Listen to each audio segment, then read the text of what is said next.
झलन दिन्छ नै सुगम झार्छ काटी काटी हँसाउनु त सुगम दाइ के हो र पारा बिन्दा छैन सान्छु होइन हजुर घरको खानाहरूलाई बचाउनलाई बाहिर खाना बल्टु दौडिनुपर्छ ट्याक्सी नेपालको 15-17 दिन पऱ्यो केटीले हेऱ्यो बजाउने कुरो होइन कि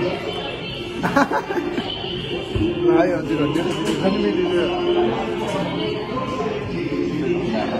हाम्रो पैसा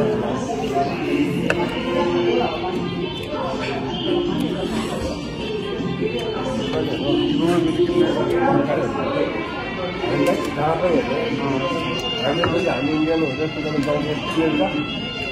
खानमान त कोही नेपाली आएन हामीले अलिकति धेरै हाल्दैन त्यस्तो छ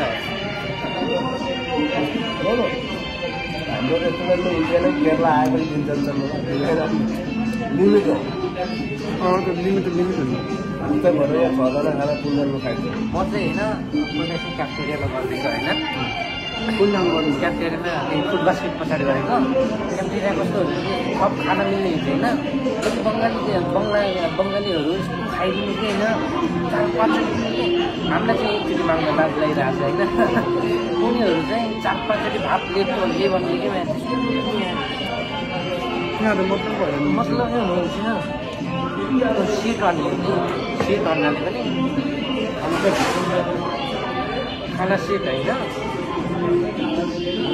यो पानी चिसो नखाउने हिसाबले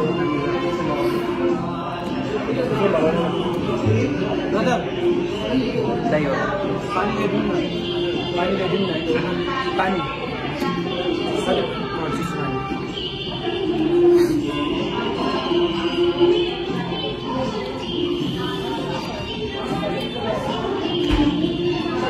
खाना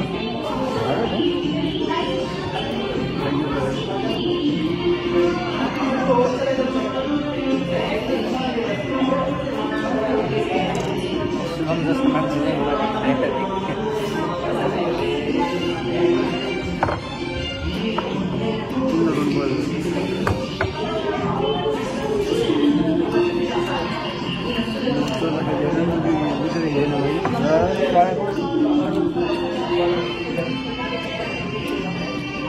सधैँ पनि भएको नि एक दिन झुकुलले दिएर भाजी अक्कल झक्कुलले दिने होइन यसो हिँड्दाखेरि मुद्दे लगेर भेटेर बाबामा देखेर अब त्यसले चापे धुवा त देउता मिल्छ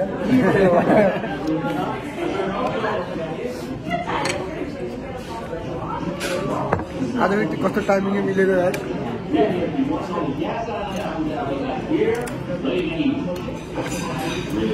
जस्तै मैले बनाएर राखेको अचार मैले कसरी नखाएको ए मिडियामा त सरी मिडियाहरू त बजार खाने भनेर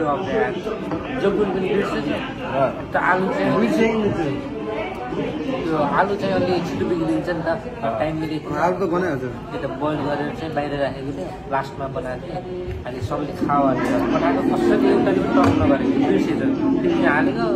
फ्रिजमा हालिदिनु भएपछि बिर्सिन्छ बाहिर भएको अब हुन्थेन ल्याउनु मले हाल्ने बाहिर भयो भने त बाहिर भएपछि रिसमा लगाइहाल्छु क्या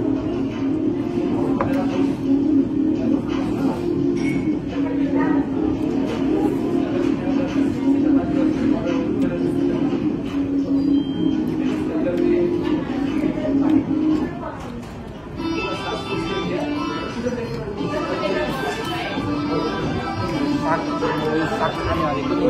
मेरो घरमा चाहिँ त्यस्तै हो खाने साग खान जानेको मान्छेले यो सागमा धेरै मसला हाल्छ यो टिक्क बनाएर अनि यो त यस्तै दिन्छु साग मैले काठमाडौँको काम गर्दाखेरि दिन्छु मैले साग पकाउँदा दाइ म केही पनि हाल्दिनँ पानी हालिदिन्छु साग हालिदिन्छु भइयो अलिकति नुन हालिदिन्छु भइयो दाजु त्यति खाने त बोइल गरेर हो कि साग खाने त्यसरी हो क्या दाइ बनाएको परियो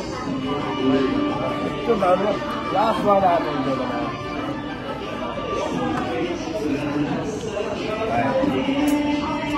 हाम्रो जग्गामा सान्छन् भन्ने बेला एकदम भिडियो मुभी हेर्नलाई नयाँ मान्छे घरमा धोकामा च्याउनु पर्छ यार अरे दाइहरूको ढोका हेरी गर्नु दाइ हामी त्यही त पालबाट हेर्न पनि त्यस्तो नि हामीले चाहिँ के पनि एउटा टिभी होइन सबैभन्दा हाम्रो घरमा हुन्छ टिभी हेर्न गएको चाहिँ सबैले त्यो मकै छोडाउनु लाग्यो एउटा काम लगाउनु अब त्यो मकै छोडाएको चाहिँ टिभी गर्दा आउँदैन नाच्ने गाएको त यस्तो बनायो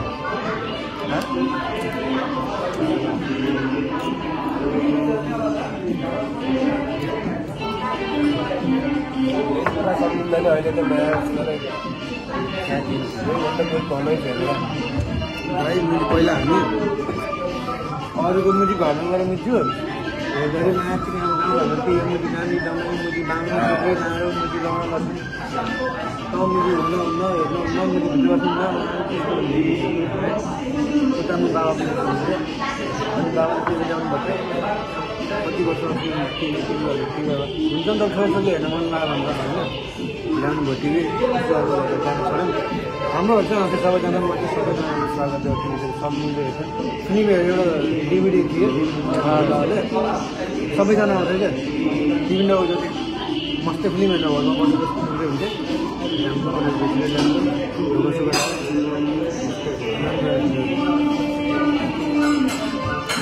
प्रथममा भन्थ्यो नि बिहान पहिला अरू हेर्नु जाँदा होइन त घुम्नु जाँदा भनिहाल्छ भन्छ नि यहाँलाई कम त हेर्छ कम हेर्छ त मतलब एकजनाबाट 5 रुपियाँ पैसा उठाउनु त्यो जमानाको टिभीहरू फिल्महरू इम्पोर्टेन्ट सबभन्दा दामीहरू चाहिँ थियो यो मुभी त मैले उसलाई हेर्ने चाहिँ क्यासेट हाल्छ डिभिडीमा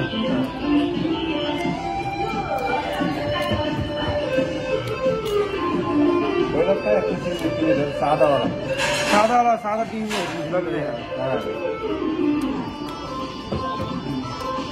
सादा टिभी सादा रङ्गिन टिभी थियो त नोकिया पनि थियो त सादा नोकिया होइन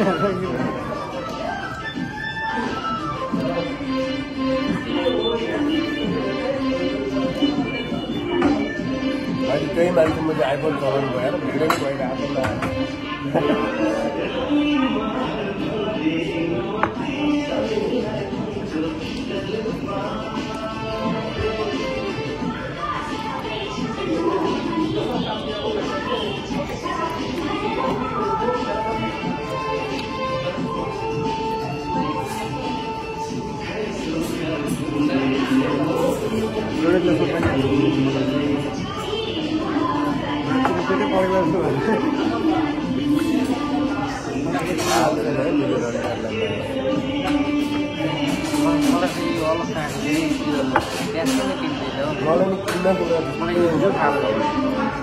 मलाई पनि जुठा हुँदै मन लाग्दैन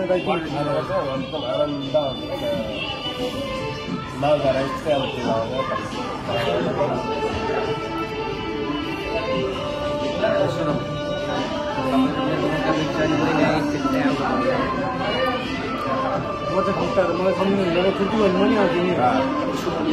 नसकि उतै आउनु छुट्टी भयो भने तपाईँको त यस्तो गर न भोलि कस्तो छुट्टी छ भने आज बेलुका जस्तै आउँदैन घुम्नु बस्नु कि हाम्रो बेड छैन मेरो उता जाब्लीबाट कहिले काहीँ मेरो भेला आउनुहुन्छ बस्छ जानुहुन्छ छुट्टी हुन्छ हुन्छ पापड आउनु हो क्या अर्जुन भाइ पापड मगाएको होइन हजुरले खानु मन लाग्यो मिन्चुमा खानु न मैले खाएको त किन मगाएको त खानु न खानु खाली भन्छ पुड्छ नि म त यति त खाने पालो त्यही होइन राम्रो भनेर साइड आएर यस्तो हुन्छ किन हुँदैन नेपालीहरू सबै सक्छ तपाईँ काम बियर नगर्नु न यति तपाईँले राम्रो तपाईँले हामी त भाइहरू त खाना पठाउनु पुलिसले तर गरेर हतार हतार जान मिटिङ पनि हटाइदिनु काम गर्दै यहाँ जाने छोरीको जाने